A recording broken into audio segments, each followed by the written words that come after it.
What if the Demon King did everything right, and that was exactly why he lost? The Demon King stares in disbelief as the hero's sword pierces straight through his heart. The black flames he spent a lifetime mastering cannot even scratch his enemies. His legendary scales shatter like paper. Nothing makes sense. He graduated at the top of the Demon King Academy. He followed every rule in the Demon King standard without question. He built the perfect tower, kidnapped royalty exactly as tradition demanded, raised heroes instead of killing them, believing stronger heroes meant a greater harvest. But as he collapses into the dirt, the hero laughs and reveals the horrifying truth. The tower was never a fortress. It was a training ground. Kidnapping royals wasn't spreading fear. It was announcing his location. Weak monsters were nothing more than practice targets. Delaying executions only gave heroes more experience, better equipment, and higher levels. To them, every Demon King following the standard was just another walking loot dungeon. The heroes even thank him for raising them. Every monster he spawned, every treasure they found, every battle they survived, it had all been free experience. Even the heroes who died were considered acceptable losses if it meant the survivors became famous enough to defeat the Demon King. The humiliation burns far deeper than the fatal wound. Filled with rage, the Demon King gathers every last drop of power for one final attack. But before the spell can form, his head rolls across the battlefield. As his vision fades, he makes one final decision. If he is going to die, he's taking everyone with him. He sacrifices everything to unleash a massive explosion that swallows the battlefield whole. Then, darkness. A voice suddenly calls his name. The Demon King opens his eyes to thunderous applause. He's standing inside the Demon King Academy. His graduation badge rests in his hand. 15 years have somehow been rewound. The glowing words of the Demon King standard appear before him once again. Only this time, he finally understands what they really are. When the graduation oath begins, everyone expects the Academy's greatest genius to swear loyalty without hesitation. Instead, he refuses.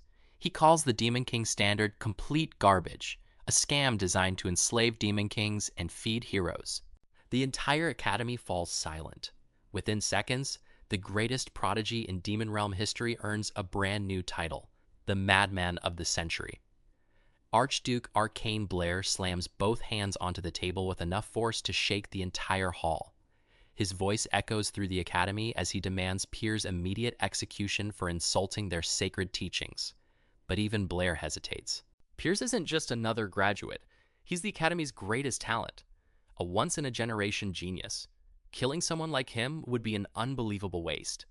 Instead, Blair offers one final chance. Take back every word. Apologize to the entire Demon Realm, or be exiled to Erin. The moment that name is spoken, the entire hall erupts. Erin isn't just another region. It's the graveyard of Demon Kings, a frozen nightmare where countless rulers have vanished without a trace. Everyone believes even offering Piers another chance is already too generous. Then Piers shocks them all again. Without the slightest hesitation, he accepts. He demands to leave immediately. Even the Archduke is left speechless. His patience finally snaps. Every privilege normally granted to an elite Demon King is stripped away. No servants, no army, no preparation time. A portal opens beneath Piers' feet. He won't be allowed to return until Erin is conquered. As he falls through the portal, memories from his previous life flood back. He chose Erin once before. Back then, pride convinced him that only the strongest battlefield deserved the strongest Demon King. That arrogance led him straight into the trap that cost him everything. The heroes exploited every rule he faithfully obeyed and turned his own tower into the weapon that killed him. But this time, things will be different. Piers spreads his wings and lands safely within the frozen Urgust Mountains. The bitter cold doesn't bother him. If anything, it feels like freedom. This life won't follow the old script. Instead of letting the Demon King standard control him, he's going to use it against everyone else. Meanwhile, back at the Academy, another graduate is preparing for his future with absolute excitement. His name is Gordon Derrick. As the highest-ranked demon, he'll be assigned to serve the Academy's top Demon King. And to Gordon, that assignment is nothing short of a dream.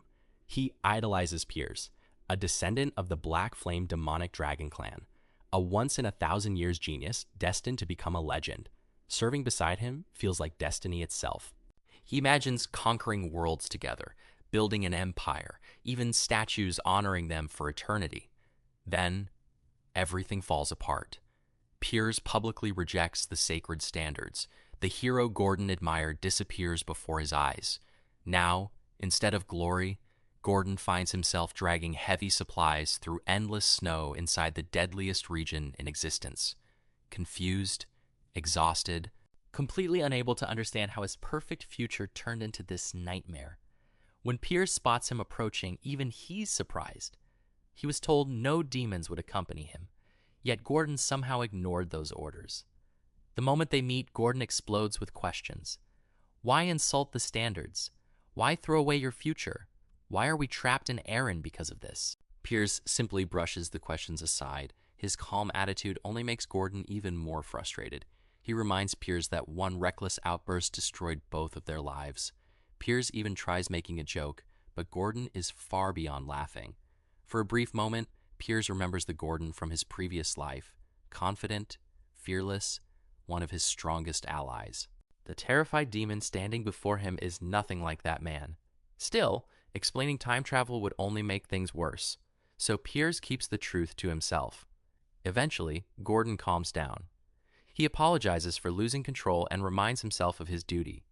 No matter what happened, the first priority is obvious: build the Demon King's tower. According to the standard, the tower must stand somewhere visible and easy for humans to find, not buried inside a monster-infested mountain range. The Urgust Mountains violate every rule. They should relocate immediately. Piers refuses without hesitation. The tower will be built right here. He plants the legendary tower seed into the frozen ground. The seed requires Demon King blood. Without hesitation, Piers slices open his own hand. As blood drips onto the seed, Gordon watches in disbelief. Piers calmly reminds him he never swore loyalty to those standards. For Gordon, hearing those words feels almost impossible. To demons, the standard isn't just tradition. It's as natural as breathing itself. Only someone who experienced absolute despair could ever reject it. The seed suddenly erupts with crimson light. A massive magic circle spreads across the snow as the tower recognizes its new master, Piers, of the Black Flame demonic dragon clan. As the fortress rises from the mountain, Piers reveals the truth that changes everything.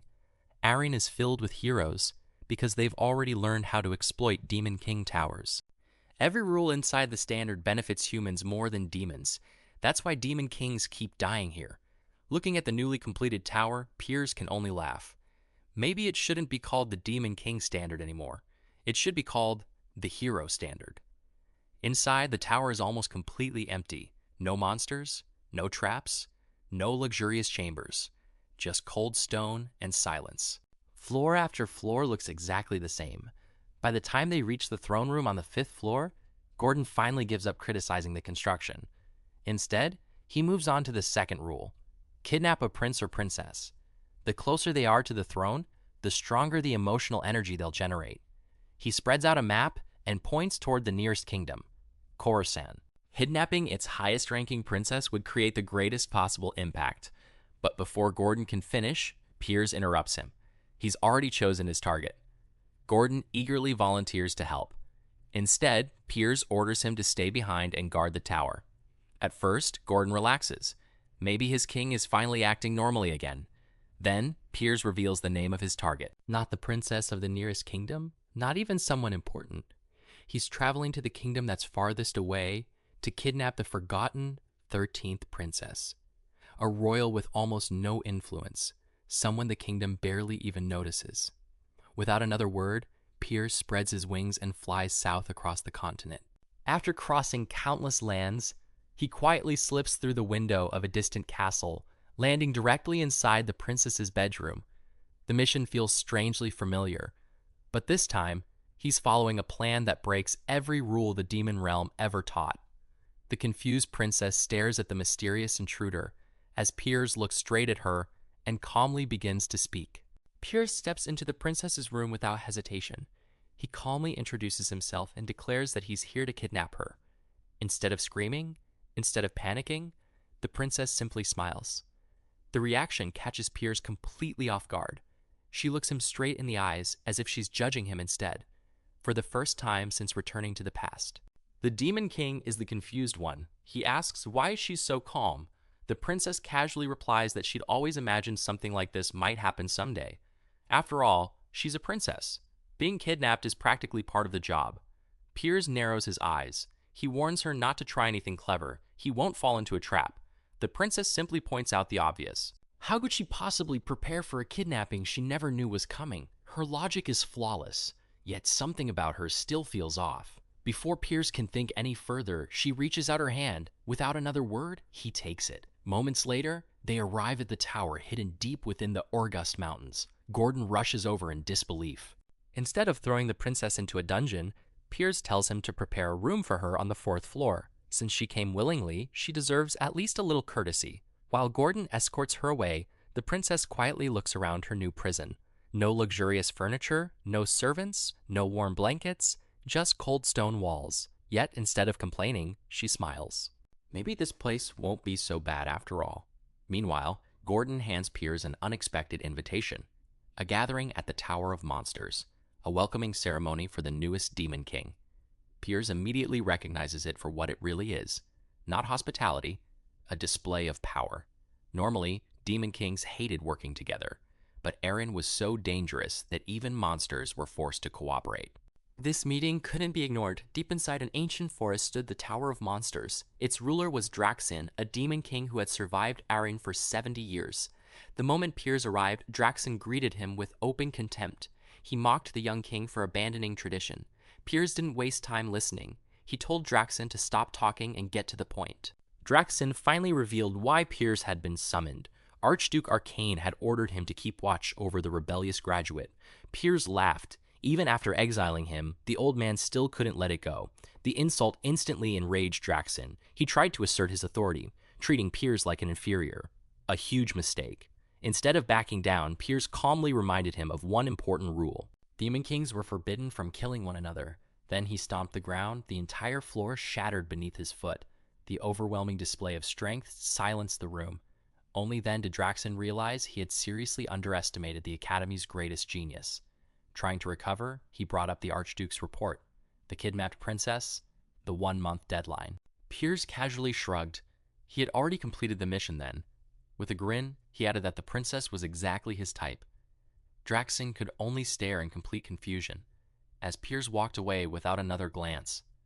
Back at the tower, Gordon couldn't stop praising Piers's incredible strength. Piers simply waved it off. Draxin wouldn't make another reckless move anytime soon. Still, the other Demon Kings were another matter entirely.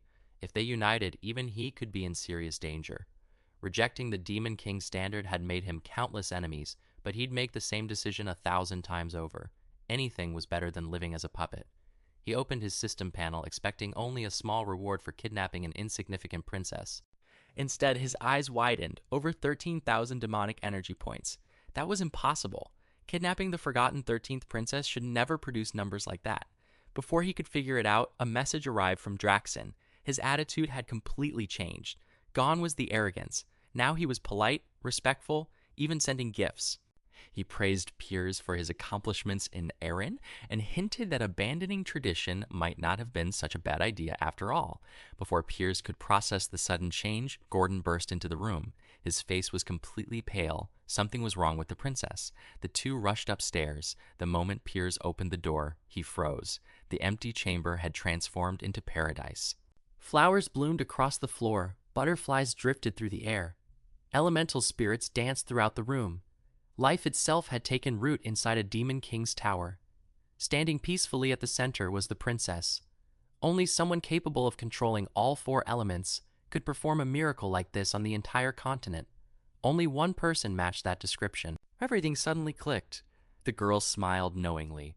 She was never the forgotten 13th princess. Her real identity was Hildurin, the first princess of the kingdom.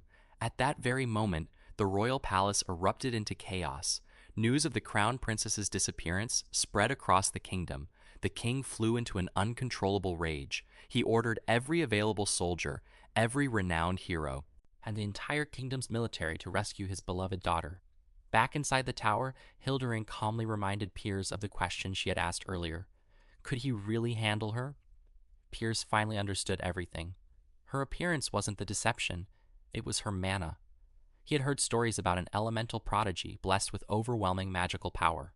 Someone whose mere presence should have been impossible to hide. So how had she done it?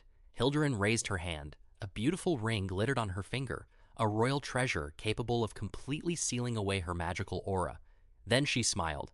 Now that you know who I really am, are you going to send me back?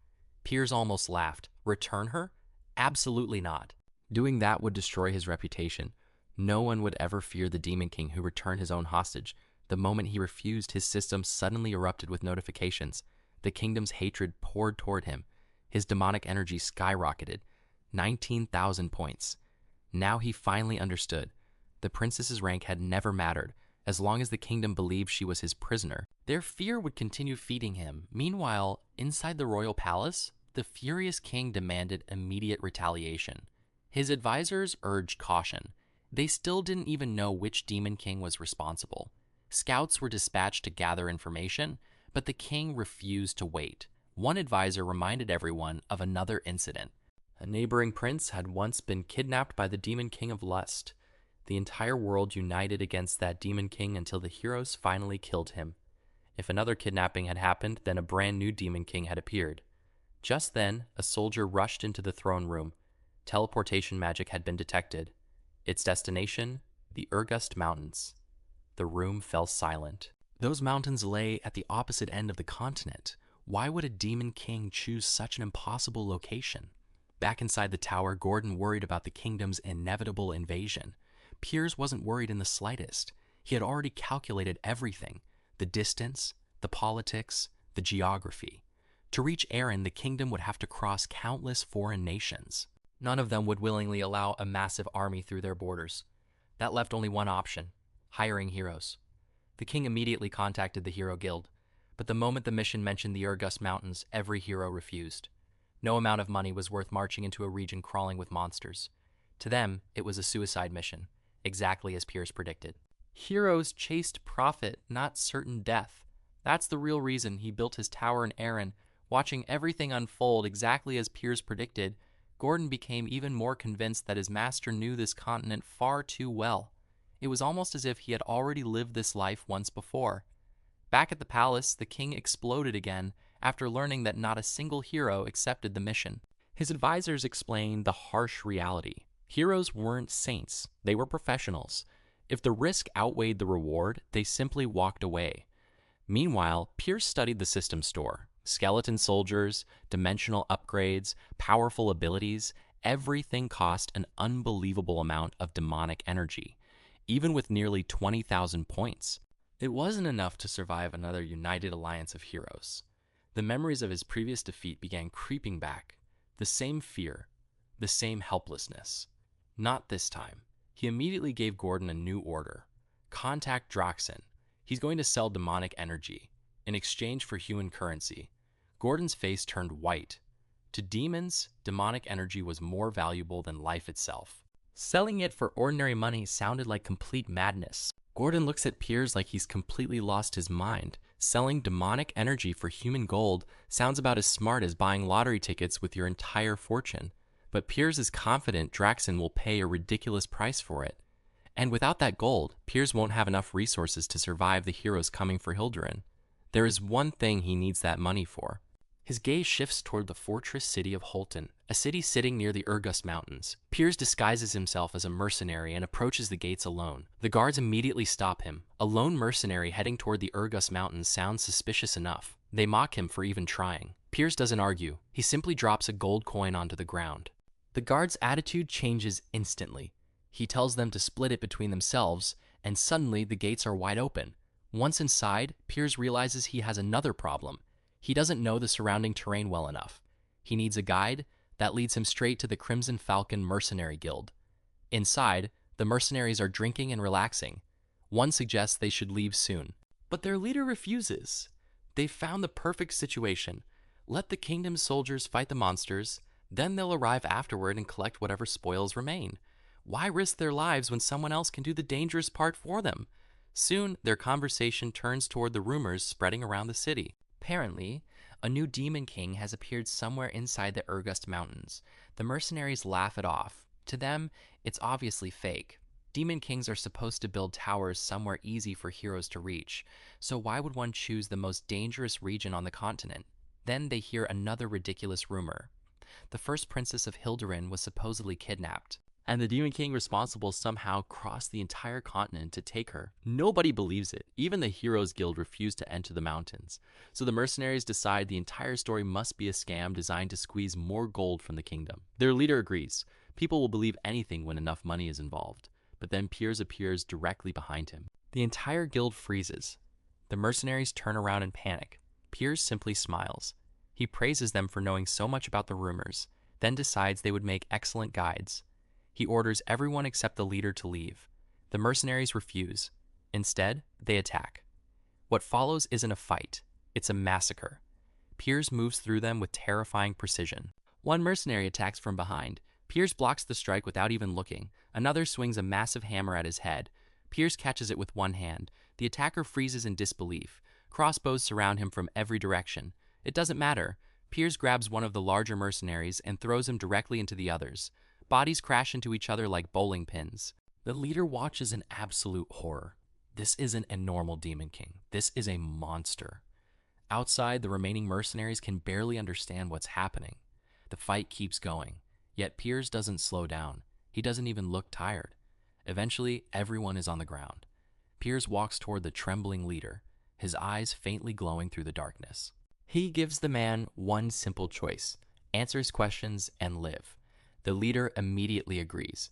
Piers asks where the slave market is. Still shaking, the leader leads him through the city. They eventually reach a massive building hidden behind an iron gate. Inside, Piers discovers that the market specializes in human slaves. The leader hesitates. He's worried Piers might be angry about what he's seeing. Instead, Piers asks whether they have anything rarer. Then he throws down a heavy bag of gold. Fear instantly disappears from the leader's face. Greed takes its place. Suddenly, he's more than happy to show Piers around. As they move deeper into the market, Piers notices something strange. The man has already recovered from watching his comrades get slaughtered. Just moments ago, he was terrified. Now he's happily negotiating over gold. Piers realizes something. Humans and demons aren't so different after all. Humans chase money. Demons chase demonic energy. Both sides are willing to do almost anything for what they value.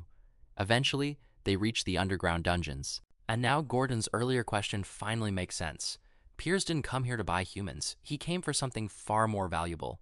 Other races captured by humans. His target is an elf, a race known for absolute loyalty.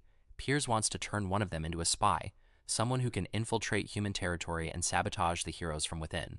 Meanwhile, back in the kingdom, a powerful warrior named Hillen Cargill arrives at the royal palace. The king welcomes him with relief. Hillen immediately accepts the mission. He'll rescue the princess and personally take the Demon King's head. Back at the slave market, the merchant asks Piers what kind of slave he's looking for. Piers points toward a captured elf, then casually tells the mercenary beside him to handle the payment. The mercenary nearly loses his mind. He's being forced to pay for the most expensive purchase imaginable, but one cold look from Piers shuts him up immediately. He reluctantly agrees. Piers then orders everyone else to wait outside. There's something he needs to check personally. The merchant warns him about the elf. Piers stares down at the bound elf, a member of the Maple tribe reduced to nothing more than merchandise. But the moment the elf senses Piers's demonic aura, anger flashes across his face. Why would a Demon King even care about him? Piers gives him a simple answer. He offers the elf something humans could never give him: a chance to take revenge. The offer is tempting, but the elf refuses to trust demons either. To him, humans and demons are the same. Both are enemies of his people. So Piers makes a different offer: 50 years of loyalty in exchange for freedom and protection. For an elf who can live for centuries, 50 years isn't much. But Granada still refuses, because demons want to destroy the World Tree, and as far as Granada is concerned, anyone who threatens the World Tree can never be trusted. Piers doesn't argue. Instead, he makes a promise. Under the sacred code of demonkind, he swears that he will never harm the World Tree, and he will honor his word. For demons, breaking this oath is unthinkable, just as unthinkable as betraying the World Tree is to an elf. Now Piers demands the same kind of oath from Granada. 50 years of loyalty, sworn upon the world tree itself. Granada hesitates. There's something strange about this Demon King. He's too serious, too sincere. So Granada agrees, but only if he can meet the Demon King who supposedly gave him this offer. Pierce calmly tells him, "You're looking at him." Granada bursts out laughing. A Demon King? Here? At a slave market? He argues that Demon Kings become weaker the farther they travel from their towers, so there's no way this man could possibly be Piers. Then Granada makes a reckless bet. If Piers can prove he's actually the Demon King, he'll serve him for 100 years instead of 50. A terrible mistake, because the next moment, the entire world around Granada disappears. He opens his eyes and finds himself standing on the 5th floor of Pierce's tower. Piers looks at him calmly. "You promised 100 years. Granada's confidence disappears instantly. He finally understands this man really is the Demon King. But instead of accepting his defeat, Granada starts criticizing the tower. It's empty, the lower floors have almost nothing useful, the 4th floor is completely overgrown, and there are barely any defenses. Granada can't believe Piers expects this place to survive against a hero. He even tells him, "A tower like this won't survive for even a year." Then Granada declares that he refuses to serve such a pathetic ruin. Piers says nothing. He simply releases his demonic pressure. The atmosphere suddenly becomes suffocating. Granada's body collapses under the sheer weight of it. He can't breathe. He can't move. And then he remembers the contract. 100 years of loyalty. Suddenly, everything makes sense. This tower is surrounded by monsters powerful enough to destroy ordinary armies. Yet none of them dare come near. The reason is simple. Something far more terrifying already lives inside Piers. Granada immediately bows and swears 100 years of loyalty in the name of the Great World Tree. He expects his first command to involve bloodshed. Maybe Piers will finally give him a chance to destroy the humans who enslaved him. Instead, Piers gives him one simple order: cook. Granada freezes. After everything that just happened, he was expecting a battlefield, not a kitchen. Yet there he is, chopping vegetables. Soon, Princess Hilderin walks into the kitchen and happily offers to help. Granada's confusion only gets worse. A Demon King, a kidnapped princess, an elf slave, and somehow, they're preparing dinner together. Later, everyone gathers on the 5th floor. A massive feast fills the table. Granada cautiously asks about the girl, then he learns the truth. She's not some ordinary princess. She's Hilderin, the first princess of the kingdom. Granada nearly loses his mind. He assumed she had been kidnapped, and now she's sitting here having dinner like this is completely normal. He looks around the empty tower. How is a place this poorly defended supposed to survive the hero coming for her? Piers doesn't explain. He simply tells Granada to sit down and eat. Then he reveals the real reason he bought him, his cooking. Granada stares at him in disbelief. After all that, his first assignment is making dinner. Once the meal ends, Granada asks about his actual duty. Is he supposed to guard the 4th floor? Piers immediately rejects the idea. If an enemy reaches the 4th floor, it's already over, because that means they somehow cross the Urgust Mountains. Instead, Piers reveals his real plan. Granada is going into human territory, not as a servant, but as a spy. His mission is to infiltrate human society and create chaos from within. But before Piers sends him away, he wants to know exactly how strong Granada is. So he makes a deal. Piers will fight using only one hand. He won't use any demonic power. If Granada wins, 50 years will be removed from his contract. Granada immediately accepts. Finally, a chance to shorten his punishment. The battle begins. Granada's movements are sharp and precise. Despite years of slavery, his combat technique hasn't deteriorated. If anything, living in this dangerous region has made him stronger. Granada unleashes powerful magic. Roots erupt from the ground and wrap around Piers's leg. For the first time, Granada believes he might actually win. But then, Piers releases his presence. Granada freezes. The pressure alone makes it difficult to breathe. Piers reminds him that he promised to restrain himself, and he will. But even restrained, he's still a monster. Before Granada can react, one strike ends the entire battle. Granada crashes to the ground. The difference between them isn't even close. Piers didn't need demonic energy. He barely needed one hand. And Granada finally understands exactly what kind of master he's serving. With that settled, Piers returns to Horton Walk, the headquarters of the Crimson Falcon Mercenary Guild. This time, the mercenaries don't dare challenge him. They greet him with surprising warmth. Piers tells them he wants to hire the entire guild for 1 year. Their captain immediately agrees, then asks about payment. Piers drops a heavy sack of gold onto the table. The sound alone changes everything. Suddenly, the mercenaries are incredibly loyal. Piers then points toward Granada. From now on, Granada will be their new contact.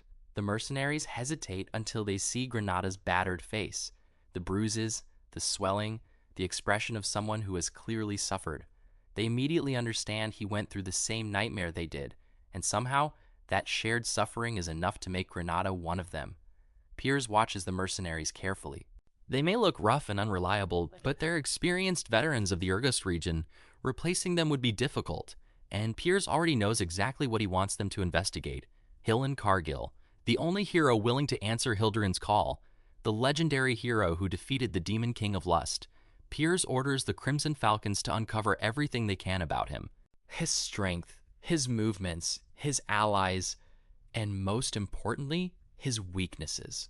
The mercenaries accept the mission. Now Piers finally has eyes inside human society, but there's still one problem. He needs more power. The demonic energy he earned has already been spent on his tower and other preparations. So Piers turns his attention toward another source of strength, the Soul Flower. A rare mana crystal created by years of absorbing untouched natural energy. Consuming one can dramatically increase a person's power. And there's only one place where Piers believes they can still be found, the Urgust Mountains. Humans avoid this region because of its deadly monsters and violent mana storms, which means its natural treasures have remained untouched for generations. To Piers, the entire mountain range is basically an unexplored treasure vault. Gordon immediately warns him. Finding even one soul flower would be nearly impossible, and the monsters would attack the moment they sensed weakness. Piers isn't worried about the monsters. His real problem is finding the flowers. Without advanced mana detection, they could search the entire mountain range and still find nothing. Then, a soft knock interrupts them. Princess Hildurin peeks inside, and sitting on top of her head is a tiny blue slime. Piers and Gordon both freeze. Hildurin doesn't care. She happily runs around the tower, playing with the elemental spirits. Then she reminds Piers about his promise. He said she could decorate the 4th floor. Piers looks around and realizes she already did it. The entire floor has been transformed. Flowers, plants, spirits, life everywhere. It looks less like a Demon King's tower and more like Hildurin's personal paradise. She smiles shyly. She admits she never thought she'd be allowed to leave the palace, but she's glad she did. Before she can continue, Piers grabs her, tells her to hold on, and launches straight into the sky. Hildurin's eyes widen. The world stretches beneath them. The sunrise, the clouds, the endless mountains. For the first time in her life, she can actually see the world beyond the palace. Her old life suddenly feels painfully small.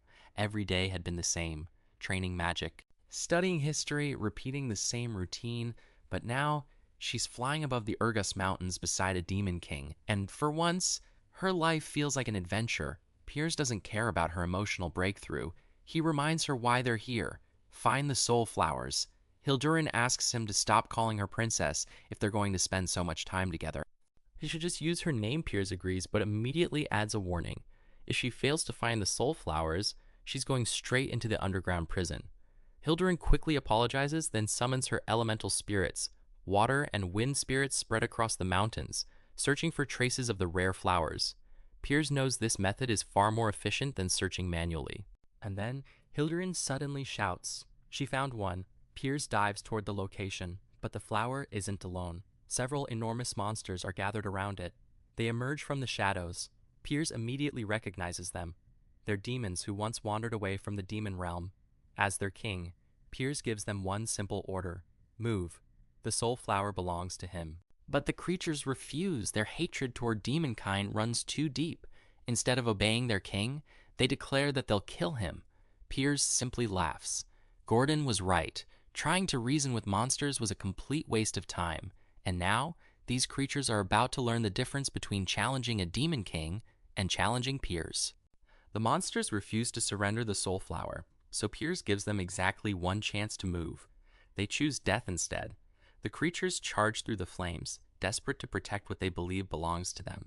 Then one of them points toward Armin. They decide she's the weakest target and rush straight for her. Piers doesn't even let them get close. A single blast of fire tears through the attackers, but Piers isn't finished. He releases a massive surge of demonic energy, and everything around him is erased. When the smoke clears, only Piers is still standing. Armin stares at him with sparkling eyes. She isn't terrified, she's amazed. Then she notices something buried beneath the snow. A ruby-colored spiritual flower glowing with pure ice and water mana. They've found one. Piers warns her not to get greedy. If she finds more, he'll reward her.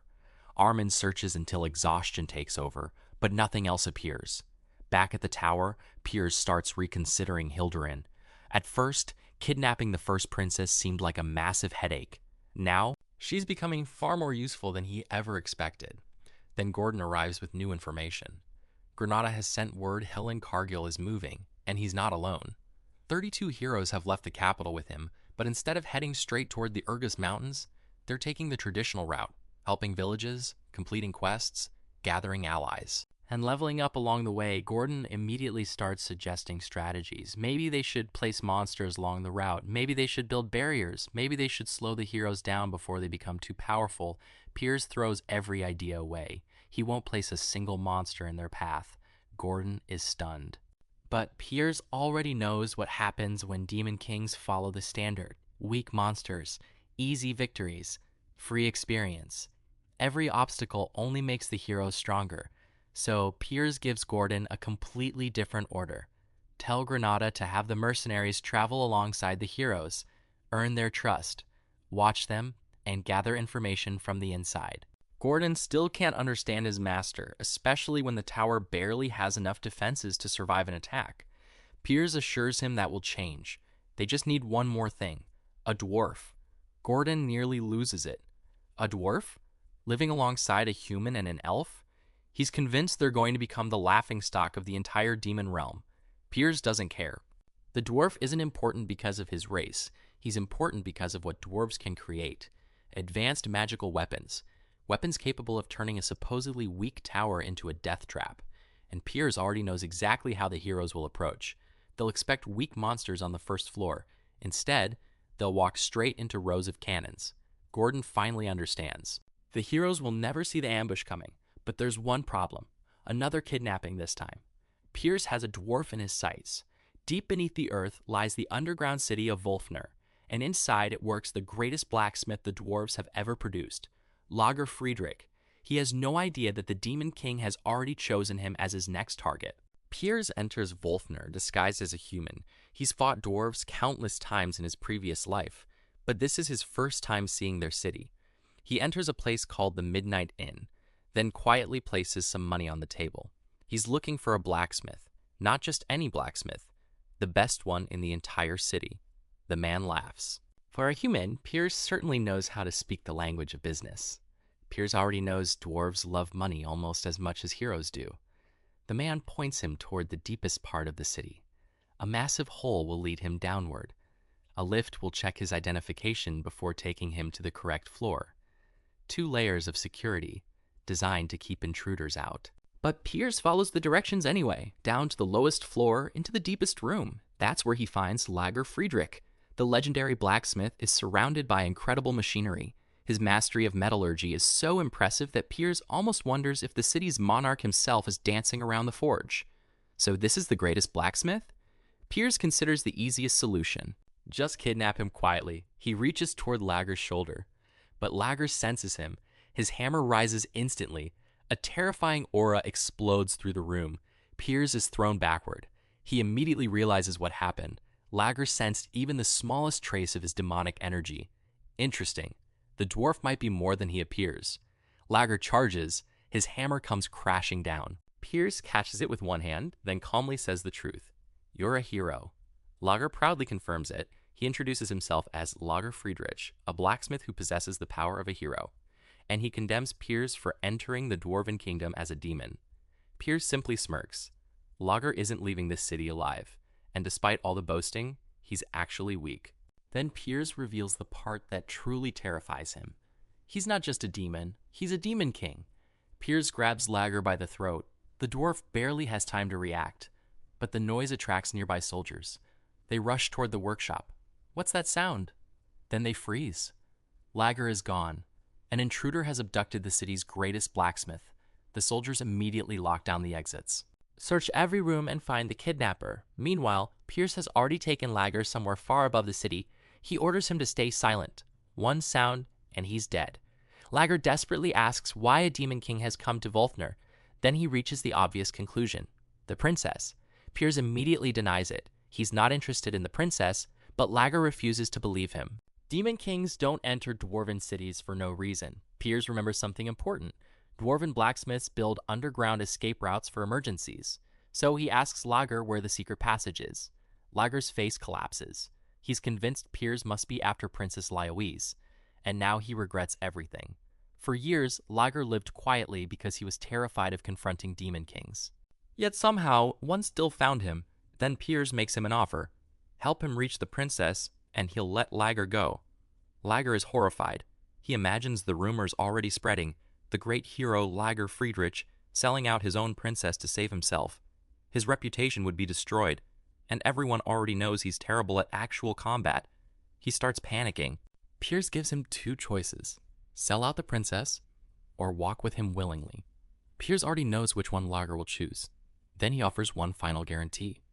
Help him, and Piers will protect him. He even swears it upon the Demon King standards. To Lager, that's enough. Those standards are practically sacred to every Demon King. A vow made upon them shouldn't be broken. So Lager suddenly changes his expression. He agrees to guide Piers through the secret passage. Piers looks at his dramatic smile and immediately feels disgusted.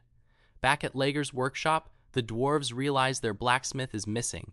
Knights search everywhere, and standing among them is Princess Lyoise Werft.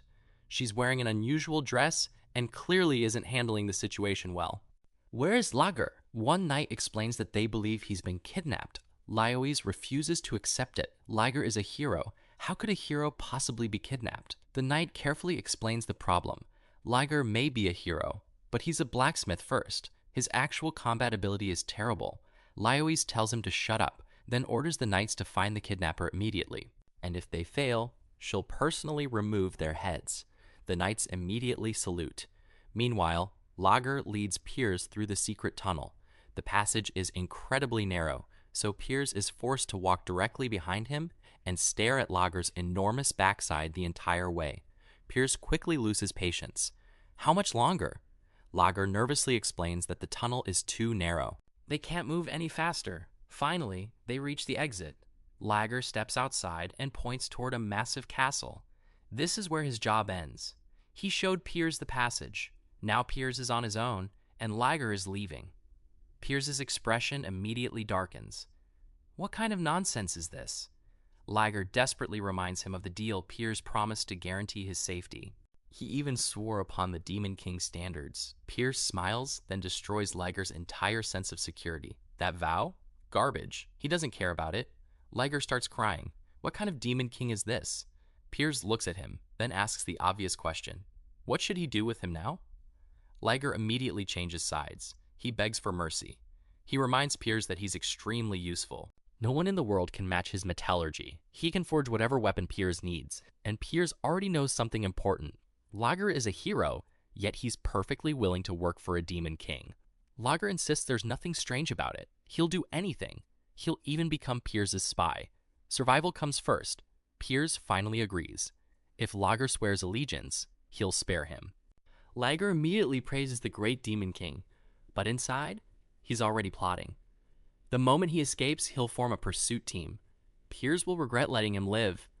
At least, that's what Lager thinks, because Piers takes him straight back to his tower and brings him to the 4th floor. The moment Lager sees what's waiting there, he freezes. Burge stares at the dwarf in disbelief. The Demon King actually brought back a dwarf. And not just any dwarf, a hero dwarf. Before anyone can react, Hill and Cargill contacts the tower. He has a report, but then he notices the dwarf. Even Hillen is confused. Piers immediately shuts him down. The report can wait, because his newest prisoner may be the key to creating the weapons that will completely change the next battle. Lager proudly declares that he's honored to become his subordinate. Piers decides not to question it. Instead, he gives Lager his first assignment: install as many cannons as possible on the 1st floor, because when the heroes finally arrive, Piers wants them to walk straight into a massacre. Meanwhile, the heroes are preparing for their journey.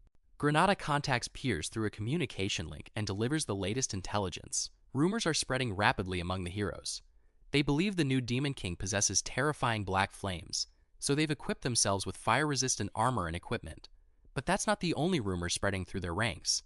The heroes also believe Piers is too afraid to unleash his demonic beasts. His silence isn't being interpreted as strategy, they're interpreting it as weakness. They think he's hesitating, they think he's scared, and most importantly, they think they're going to kill him easily. Piers listens without reacting. To him, none of that matters. Whether these heroes are chasing fame or simply chasing money, their journey will end the same way, with losses, broken morale, and eventually, no desire to fight at all. He orders Granada to keep monitoring them and report every change. Then, the connection disappears. Piers is left alone with his thoughts. His strategy is working perfectly. By refusing to attack, he's making the heroes more confident. And that confidence will eventually become their greatest weakness. What makes the strategy truly terrifying isn't the power behind it. It's the fact that Piers understands humans. He knows exactly how they think, how they react, and how easily their expectations can be manipulated. For a moment, Piers wonders if a Demon King like this has ever existed before. Then he realizes something even more unsettling. Thankfully, that Demon King isn't his enemy. Back inside the tower, Piers turns his attention to Lager. The dwarf's next task is simple: build cannons for the first floor. But Piers gives him one absolute restriction: no mana stones. Lager nearly has a breakdown. Building powerful cannons without mana stones is almost impossible. And even if he succeeds, the weapons would be far weaker. Piers doesn't care. He explains the real problem. Heroes are favored by the dimension itself. Their perception of energy is incredibly sharp. If Piers uses mana stones, the heroes will sense the trap before they even reach it. That's why the cannons need to be completely invisible to their senses. Lager tries to argue again. Piers calmly forms a sphere of black magic in his hand and reminds him why he was kidnapped. He's supposed to be the greatest blacksmith alive. If he can't solve the problem, there are other dwarves. Lager immediately changes his attitude because he suddenly remembers something. He once created a device capable of completely erasing mana traces. It took him 3 years to develop, and the finished prototype is still hidden inside his workshop in the dwarf kingdom of Wolfnir. Piers' expression changes. He asks if Lager is telling the truth. The terrified dwarf swears that he is. Piers decides to believe him, but he's not stupid enough to trust him completely. A strange purple collar is locked around Lager's neck. Piers calmly explains what it does. With a single gesture, it can cut off Lager's head. The collar also distorts perception, making it impossible for others to properly recognize his face. And if Lager tries removing it, Piers will consider that an escape attempt, which means instant death. Lager understands immediately there is no escape, so he swears absolute obedience. Then the two begin their journey. They cross kingdom after kingdom, gathering rare materials and specialized components for the weapon. Piers stores everything inside his spatial pocket, carefully preserving every piece. Nearly a month passes until they finally reach Wolfnir, but the dwarf kingdom is already in chaos. A massive boulder crashes down near a group of dwarves, scattering debris everywhere. At the center of the destruction stands Princess Louise Verf, and she is furious. She's been waiting for more than a month and a half, yet Lager still hasn't returned. An elderly dwarf nervously tries to explain that Lager created countless underground passages throughout the kingdom. He may have already escaped through one of them. Louise doesn't buy it. She decides the truth is much simpler. Lager was kidnapped, and if they don't find him, someone is going to pay. She grabs the old dwarf and gives the entire kingdom a deadline: 2 weeks. If Lager isn't found by then, she'll exterminate everyone involved. Her soldiers immediately receive another order: collapse every underground tunnel Lager ever created. The dwarves scatter and begin searching. But then, a hidden section of the wall moves. Louise instantly senses it. An ancient secret passage has just opened, and there's only one person who could possibly know about it: Lager. The interference collar prevents her from recognizing his face, but she recognizes the tunnel Lager has accidentally exposed himself. Louise's rage explodes.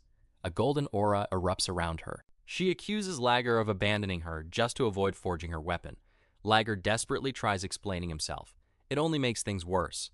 Louise declares that she owns him, and from now on, he'll serve her for life. Then she prepares to strike, but before she can, A violent force blasts her backward. Louise crashes into the ground. Dust fills the chamber. And when it clears, Piers is standing between them completely unharmed. He doesn't even bother acknowledging Louise's anger. He simply turns toward Lager and gives him an order. Retrieve the equipment immediately. Louise stares at the mysterious figure. The interference prevents her from identifying him, so she demands to know who he is. Piers gives her a simple answer. He's the master of the blacksmith. She was abusing Louise's expression darkens. Then she launches herself into the air. Piers meets her head on. Their fists collide and the entire chamber erupts with shockwaves. The impact is so violent that the walls tremble. This isn't a fight between ordinary people anymore. It's a clash between monsters. And Piers has just entered the Dwarf Kingdom without realizing that he's about to face its most dangerous princess. Louise catches Piers' strike in mid-air with her bare strength. Then she counters with a brutal punch that sends him crashing into the ceiling. But before she can turn back to Lager, Piers appears again. He drives her into the ground and the entire chamber explodes with golden and violet energy. Piers immediately recognizes her. Louise is the second daughter of Princess Ver, and she's already monstrously powerful despite not having reached her full potential. If she keeps growing, she'll become a disaster. Piers knows killing her now would be the safest option.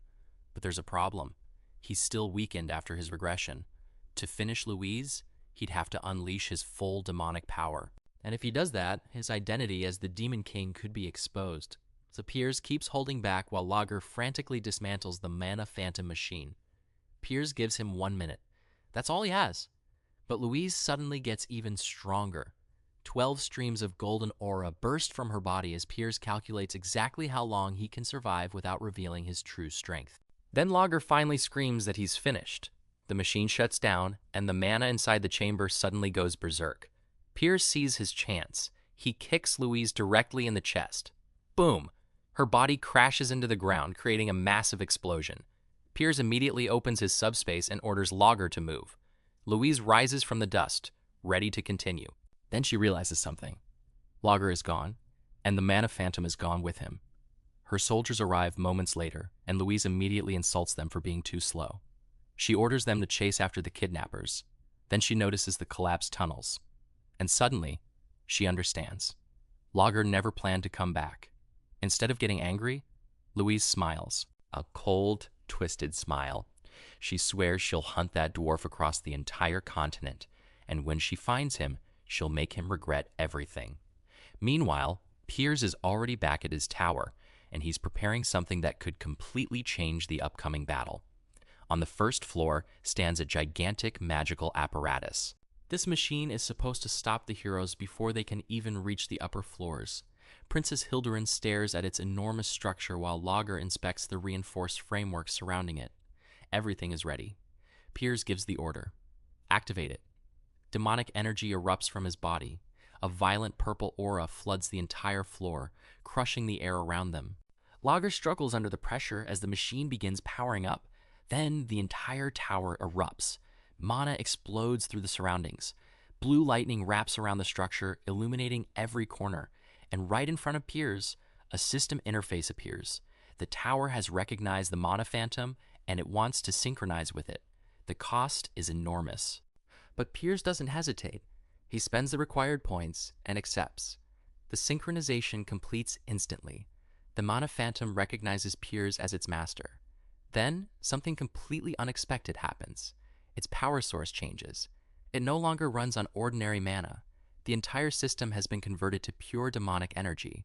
Even Lager is stunned. The Mana Phantom has fused with the tower in a way that shouldn't even be possible.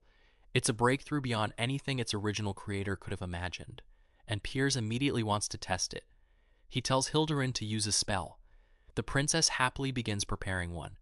Magic circles appear around her as a massive sphere of multicolored energy forms in the room. Lager nearly loses his mind. He just finished cleaning the tower, and now Hildurin is about to blow it apart. But Piers doesn't stop her. He wants to see what happens. Hildurin releases the spell. The attack is powerful enough that it should be visible from miles away. But outside the tower, there's nothing. No explosion, no light, not even a trace of mana. Piers immediately understands. The synchronized tower can completely hide everything happening inside. And then he discovers something even crazier. Piers extends his demonic energy toward the tower.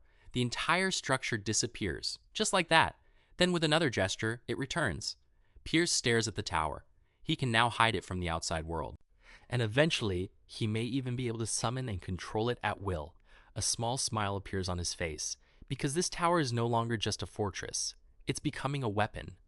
And Logger? He's completely obsessed. He begs Piers to let him study the mana phantom. He almost asks permission to dismantle the entire machine and the tower itself before realizing how insane that sounds. To Logger, this is the greatest discovery in recorded history. Piers finally gives him permission, but there's one condition. If Logger destroys the heroes trapped on the first floor, he can examine the machine however he wants afterward. Logger immediately agrees. Crimson energy surrounds him as he starts chanting, already treating the battlefield like his personal laboratory. Then Piers turns toward Hildurin. Her mission is on the 4th floor. The heroes who survive the first floor will eventually reach her, and she'll become their bait. Hildurin hesitates. She's still an innocent princess who spent her entire life protected inside the palace. Now Piers is asking her to stand against her own people, but he doesn't ask her to kill anyone. She only needs to disrupt the heroes and openly declare herself their enemy. If she succeeds, Piers will grant her another wish. Hildurin agrees, but she has one condition. She doesn't want to be introduced as a princess. She wants to be introduced as Piers' subordinate. Piers accepts, and Hildurin's face instantly lights up with happiness. Still, Piers warns her to follow every order exactly, because he already has the entire battle planned. The first floor will reduce the heroes' numbers with overwhelming cannon fire. The survivors will climb higher. Then Hildurin will lure them in on the 4th floor. But even that won't be enough. More than 200 heroes are coming. Even if the first floor works perfectly, Piers won't eliminate enough of them. So there's only one solution. He needs more power. His eyes fall on a radiant treasure in his hand. An icy water elemental spirit blossom. Dense demonic energy wraps around it, and that's what makes it so valuable. Spirit blossoms corrupted by demonic energy become incredibly potent. Even demons can benefit from them. So Piers decides to find more, but his search is interrupted. Deep within a frozen wasteland, Hildurin and Piers have already failed several times. Their previous discovery is starting to look like nothing more than luck. Then suddenly, a massive figure appears before them. Piers immediately raises his arm. Dark energy gathers around his hand. But the giant doesn't attack. Instead, he bows. His name is Criodo, of the Blue Forest tribe, and he's brought his entire tribe to ask the Demon King for protection. The tribe members drop to their knees. They reveal that their ancestors were once demons who betrayed the demon realm. For generations, they've carried that original sin. Now, they want redemption. But Piers sees through them instantly. They aren't here just for redemption. They want power. And their natural affinity for demonic energy is even stronger than their connection to spirit blossoms. Then a sealed box is opened. Inside is exactly what Piers has been searching for. A grim lotus encased in frost.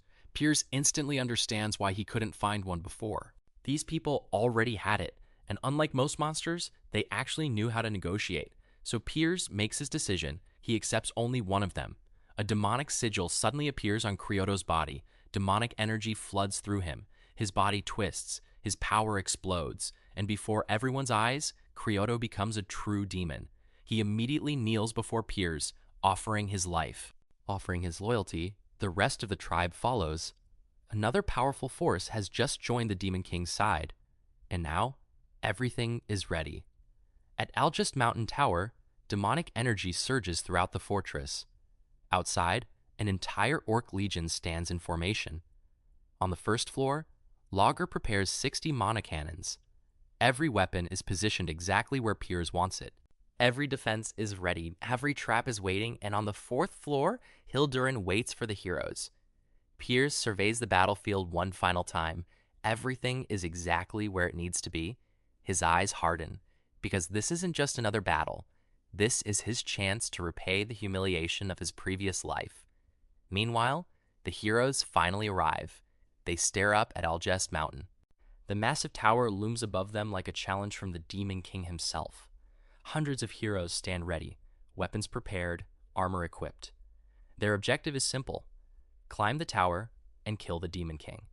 But they have no idea what awaits them inside, because this time, Piers isn't sitting helplessly at the top of his tower. He has prepared the battlefield himself. He has recruited monsters. He has armed the fortress. He has hidden its power, and he's turned the entire tower into a trap. The heroes think they're coming to hunt a demon king, but Piers knows the truth. They aren't entering a dungeon. They're walking into a war designed specifically for them. Back at the preparation city, the heroes gathered for one final celebration before their march. Warriors, nobles, knights, mages, mercenaries, and merchants filled the grand hall, drinking and laughing as if victory was already guaranteed. At the center of it all stood Lord Hillen, the hero everyone believed would lead them to glory. Lord Castellan praised Hillen for his achievements, then suddenly pushed him toward the stage.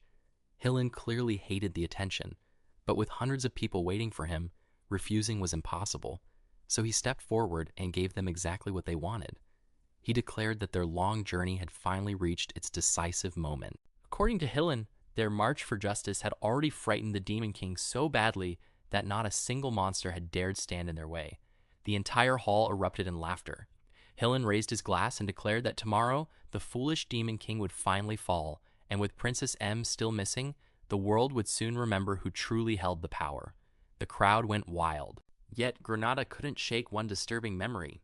The last tower he had investigated was completely empty, and somehow that felt much more terrifying than finding an army inside. For one brief moment, a dangerous thought entered Granada's mind. Was this the perfect chance to betray the heroes? He immediately panicked at his own thought. If they defeated the Demon King, his curse would finally be broken, so betraying them now made no sense. At least, that's what he told himself. Later that night, Granada stepped onto a balcony beneath the full moon and activated a glowing communication device. He reported that they had reached Horton Walk and would begin climbing the next day. Then the voice on the other side gave him a strange warning. Once he left Horton Walk, he was not to make contact again. And then the voice changed.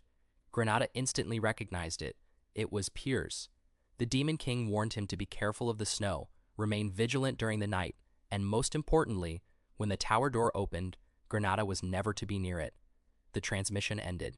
Granada stood frozen, completely unable to understand what that warning meant.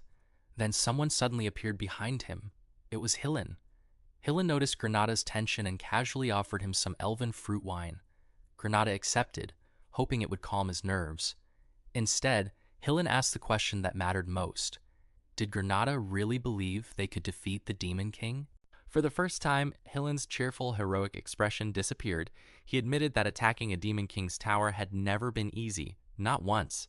Granada tried to reassure him, reminding him that Hillen had already defeated the Demon King of Lust. But then Granada realized something strange. Nobody actually knew how Hillen had killed that Demon King, so he asked. Hillen immediately avoided the question. His heroic smile returned as he credited his victory to the comrades who had fought beside him. Then he placed a hand on Granada's shoulder and told him he trusted him. Hillen would lead the battle. Granada just had to guard his back. Granada agreed, and Hillen smiled. But later, when he was alone, that smile disappeared. He stared at a ring containing a red gemstone, and the heroic mask completely vanished.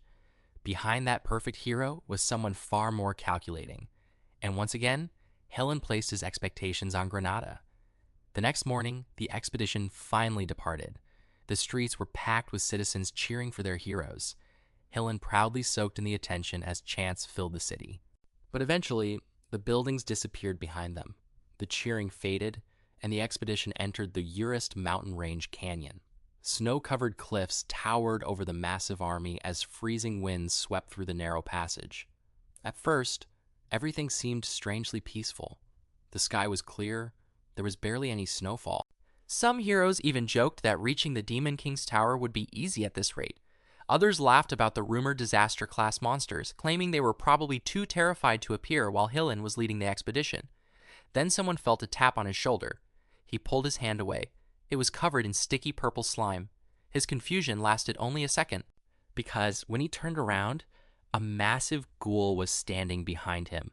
The canyon exploded into chaos. More ghouls emerged from every direction, and hundreds of heroes suddenly found themselves surrounded. But Hillen didn't panic. He drew his sword and immediately took command.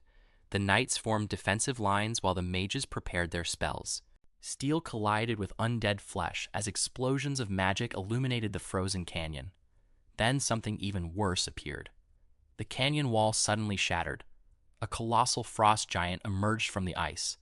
Its entire body was made of frozen bone and solid ice. Everyone froze. Hillen didn't. He ordered the expedition to retreat. Then he stepped forward alone. The frost giant attacked. Hillen's blue energy crashed into its body, but the monster barely moved. Its crimson eyes burned brighter as it swung its enormous arm downward. Hillen answered with one devastating upward slash. The icy limb exploded apart. Before the monster could react, Hillen destroyed its other arm too. Then he tore through its massive body with one relentless attack after another. The frost giant couldn't even keep up. Hillen held it back long enough for the entire expedition to escape. Then he gave the signal. The heroes ran. Behind them, explosions shook the canyon as Hillen continued fighting the monster. Finally, the frost giant released one last furious roar. Its body collapsed inward and exploded. The survivors barely made it into the snowy forest before collapsing from exhaustion, and somehow, despite the disaster, their casualties were surprisingly low. Everyone immediately credited Hillen. Some even began spreading a terrifying rumor. They claimed Hillen had absorbed the power of the Demon King of Lust. That meant he might already possess strength comparable to a Demon King himself. For a moment, even Granada began to wonder if Hillen could actually win. Then they reached the next obstacle. A massive tribe of blue-skinned orcs blocked their path. At their front stood a gigantic chieftain with enormous curved horns. Granada recognized them immediately. Frus, creatures infused with demonic energy and servants of the Demon King. The ground began trembling beneath their feet. Then Granada remembered Piers's warning. His expression instantly changed. Something was wrong. The snow began shifting. Cracks spread across the mountainside. The ice groaned. And then Granada finally understood. It wasn't the orcs that were attacking them. It was the mountain. An avalanche suddenly tore down the slope. A wall of snow and ice came crashing toward the expedition. There was nowhere to run. Warriors disappeared. Mages were buried. Heroes were swallowed whole. Granada's scream was cut off as the avalanche completely consumed the expedition. Hundreds of people who had entered the mountains believing they were marching toward victory were suddenly buried alive. And far away from the disaster, inside his fortress, Piers watched everything. Holographic screens displayed the avalanche from every angle. One by one, the heroes' signals disappeared. Piers remained completely calm. No panic, no hesitation, just a cold smile spreading across his face. His trap had worked perfectly.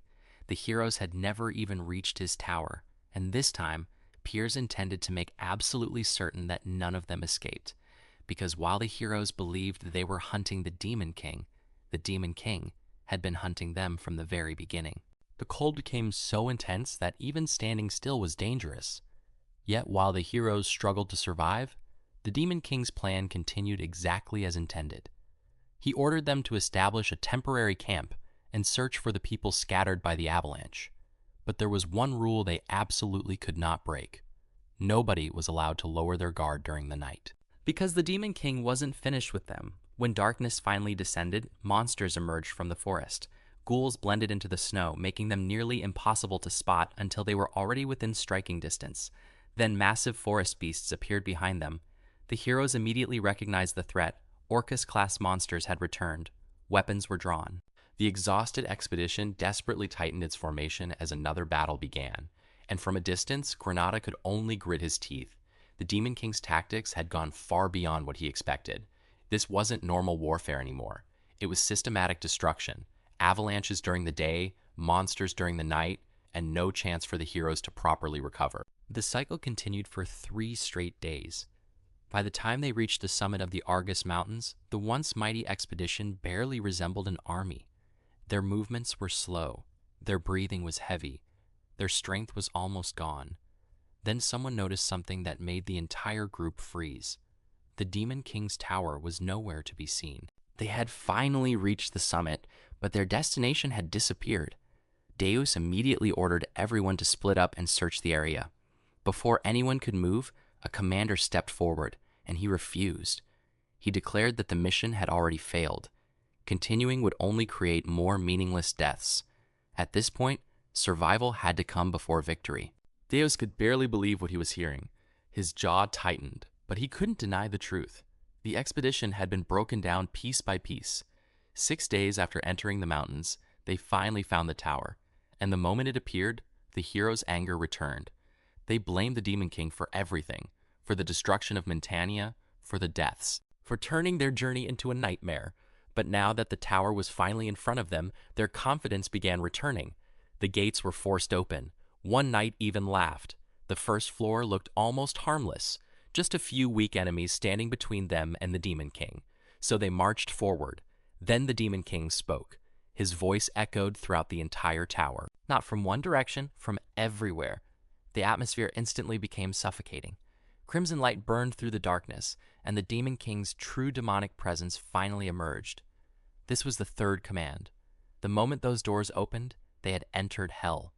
Magical cannon constructs suddenly materialized across the battlefield, dozens of them, then more. They surrounded the heroes from every direction as lightning ripped through the air. Deus stared in disbelief. The confidence disappeared from his face, because he finally understood what they were looking at. Mana cannons, and they were already firing. Brilliant blue beams tore across the battlefield. Knights were erased instantly. The front line collapsed before they could even react. Then the cannons advanced. More beams descended from above, cutting through everything in their path. There was no heroic clash, no chance for a counterattack, no time to raise their weapons. People simply disappeared. Deus stood frozen as the expedition was annihilated right in front of him. And somewhere inside the control chamber, the Demon King watched calmly. This wasn't even the real attack. It was only a one-shot deployment, a test. He was measuring how much punishment the heroes could survive. And somehow, Deus was still standing. Smoke drifted across the battlefield as Deus struggled to breathe. His hands tightened around his sword. His body shook from exhaustion and shock, but he forced himself upright.